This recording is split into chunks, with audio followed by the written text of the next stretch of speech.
Dear students, in my last video, I taught you about the present tense, and today I am going to explain you about the past simple tense, in which we will study about the past which have happened. Means इस tense में हम बात करेंगे कि जो हो गया है, रिसेंटली हो गया है। जैसे हमने कहा कि राम घर आया या राम स्कूल चला गया। इस ऐसे जो सेंटेंस होते हैं वो पास्ट टेंस में, पास्ट सिंपल टेंस में आते हैं। In simple past tense we use the simple past for an action finished at some time in the past. Means कुछ समय पहले ही वो एक्शन अगर हमारी ख़त्म हुई है तो हम सिंपल पास्ट टेंस का यूज़ करते हैं। वी ऑफन टॉक और think about definite time in the past, और एक डेफिनेट टाइम जो होता है पास्ट में उसके बारे में हम बात करते हैं इस टेंस में। जैसे जो काम हमने कल किया, yesterday, last night, last week, 3 months ago in 2004, then we can apply this sentence, we can use this tense. Dear students, past tense जो होते हैं उनके लास्ट में होता है आया, खाया, पिया, गया, या फिर आया था, पिया था, खाया था, गया था या सोया था। इस तरह से हम उसे हिंदी फॉर्मेशन कर सकते हैं। अब इसके जो सेंटेंस होते हैं उसमें भी हम लगाते हैं एक फॉर्मूला जिसमें होती है सब्जेक्ट, वर्ब का second form, then object. Dear students, whenever you are making the sentence in simple, then you have to use only verb second form. If you are converting that sentence in negative, interrogative negative, then you have to use verb first form. ये sentence को जब आप simple tense में लिखते हैं, simple sentence बनाते हैं, तो आपको वर्ब सेकंड फॉर्म यूज़ करनी है। लेकिन जब आप सेम सेंटेंस को कन्वर्ट करते हैं नेगेटिव, इंट्रोगेटिव या इंट्रोगेटिव नेगेटिव में, तो आपको उसमें कौन सी फॉर्म यूज़ करनी है? वर्ब फर्स्ट फॉर्म यूज़ करनी होती है। इसमें सिर्फ एक ही हेल्पिंग वर्ब होती है, वो होती है डिड। जैसे हमने कहा कि राम ने खाना खाया, तो हम, या राम ने खाना खाया था, तो हम लिखेंगे राम, सबसे पहले सब्जेक्ट लगाएंगे राम, इसके बाद खाने का सेकंड फॉर्म होता है ate, ATE, Ram ate food. उसको जब आप नेगेटिव में कन्वर्ट करेंगे तो होगा Ram did not eat food. अब देखिए यहाँ पे मैंने कहा है डिड नॉट ईट, डिड इसे लगाया क्योंकि यहाँ पे हमें लगानी होगी हेल्पिंग वर्ब, क्योंकि नॉट बिना हेल्पिंग वर्ब के कभी भी नहीं आता है। नॉट लगाने के लिए हमें हेल्पिंग वर्ब का यूज़ करना होगा।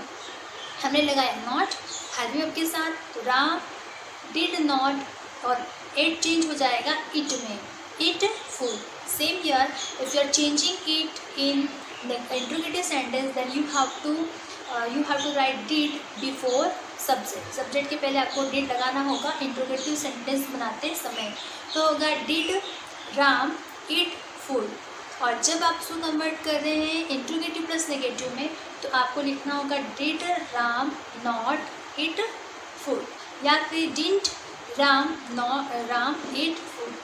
तो इस तरीके से आप ये स्टूडेंट सेंटेंस बना सकते हैं। ये हमारा पास्ट टेंस है जिसमें कि हम पास्ट की बातें करते हैं जो कि हो गया है, या जो लास्ट नाइट हुआ है या जो कल हुआ है हम उसके बारे में बताते हैं। जो एक्शन रिसेंटली हुई है हम उसके बारे में बताते हैं। नेक्स्ट होता है पास्ट कंटिन्यूअस टेंस।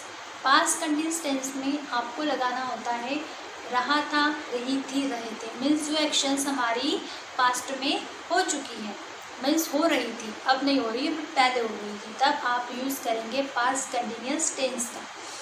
इसमें भी सेम फॉर्मूला होता है। सबसे पहले आपको सब्जेक्ट लगाना होता है, देन हेल्पिंग वर्ब लगानी होती है, देन मेन वर्ब लगाना होता है, देन मेन वर्ब के साथ ING लगानी होती है, देन ऑब्जेक्ट।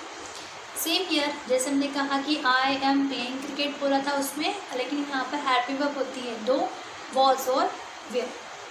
वॉज और वर्ब में वॉज लगता है आई, ही, शी, इट और NM और सिंगुलर नंबर के साथ। वर्ब लगता है दे, यू, वी और प्लूरल नंबर के साथ। जैसे लिखा I was watching TV, means मैं TV देख रहा था, लेकिन अब नहीं देख रहा हूँ, पहले देख रहा था, ऐसा हमने लिखा।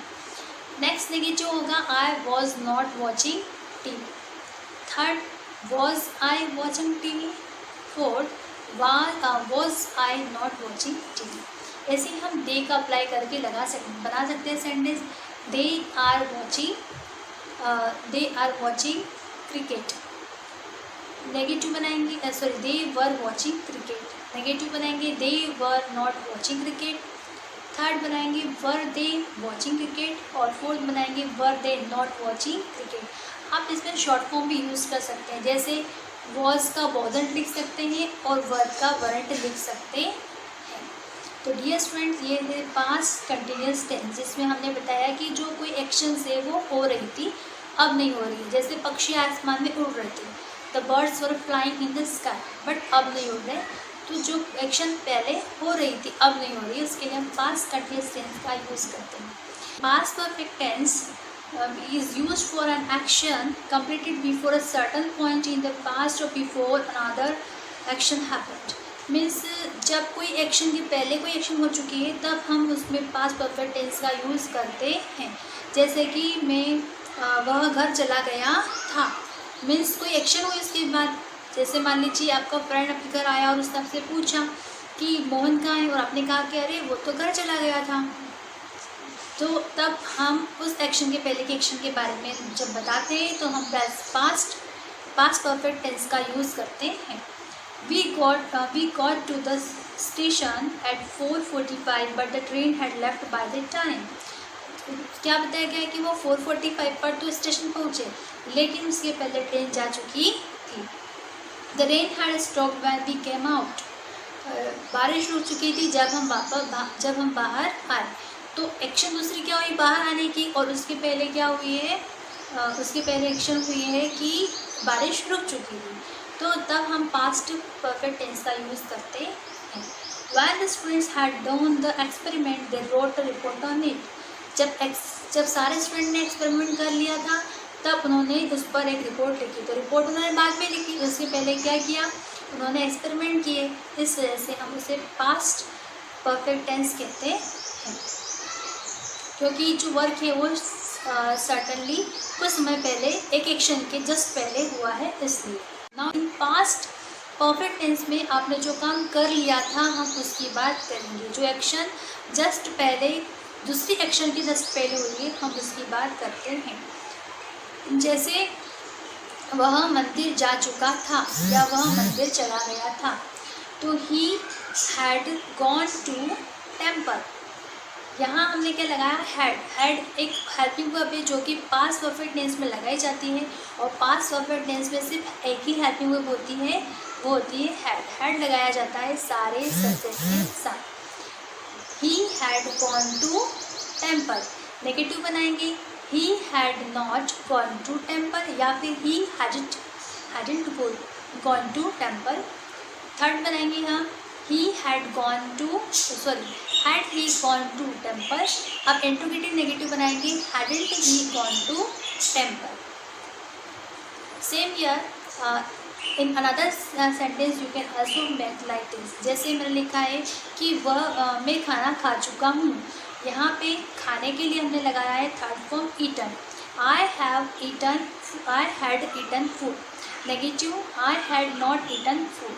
Interrogative had I eaten food। Interrogative negative had I not eaten food। Thank you।